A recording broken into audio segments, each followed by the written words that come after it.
C'est très important de raconter l'histoire de ces femmes parce que les hommes et les femmes, que toutes les personnes soient accueillies.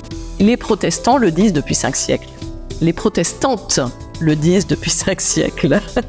Savez-vous que l'écriture inclusive est issue des théologies féministes protestantes ? C'est le génie propre de ce féminisme chrétien que d'avoir identifié l'hyper-masculinisation des liturgies et des textes de foi.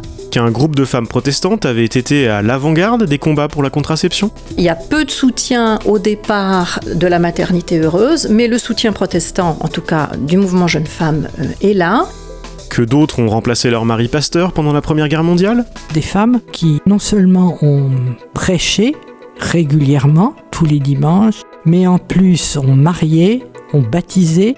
Que le premier mouvement féministe français d'ampleur était dirigé par des protestantes ? Et ce congrès était dirigé par les protestantes, par Sarah Monod et Julie Siegfried. Que les femmes ont joué un rôle de premier plan dans la résistance des protestants français après la révocation de l'édit de Nantes ? Et il y a de nombreuses autres opportunités de contribution qui vont être ouvertes aux femmes, justement parce qu'elles sont des femmes et qu'elles sont moins soupçonnées par les autorités. Enfin, que des protestantes ont utilisé la Bible dès le XVIe siècle pour demander plus de droits ? Est-ce qu'il y a 2 évangiles ? Un évangile pour les hommes, un évangile pour les femmes ? Non, il y a un seul évangile, donc le même évangile. Elle revendique une égalité totale entre hommes et femmes.